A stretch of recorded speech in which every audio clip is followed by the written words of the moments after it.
ask you like for your favorite bits of the film in a bit, but Okay. one of my favorite bits was prepare for this. Hang on. Was I have to write one down. Hang on. yeah. was in the 1950 World Cup, and you have this famous game between Uruguay and Brazil at the Maracanã with 200,000 people, and Jules Rimet has to present the World Cup. And the score is like, you can kind of see from the footage that it's 1-1, and he's going to go down the stairs and out onto the field to bring the cup down. And he's walking and he's coming into the light, but he hears like complete silence. And obviously as a viewer, if you know like your football, you know that Uruguay scored, and then like Brazil, there was like complete anguish and stuff like this. But I was just like wondering like how, like Uruguay scored in the 79th minute. Like how slow was Jules Rimet walking?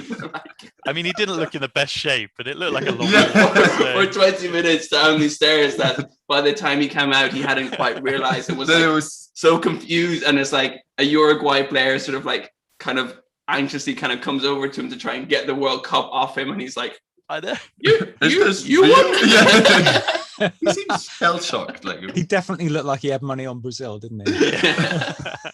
I had a couple of things about that. I thought, first of all, when he's like walking through the tunnel towards the light, I was genuinely thinking, Christ, did Jules Rimet die at the World Cup fight? The symbolism was insane. Like, I really thought they were going to say like he died in the tunnel. He ascended to football heaven. Yeah, he came back as football Jesus. The trophy out of his cold dead hands and hand it to you.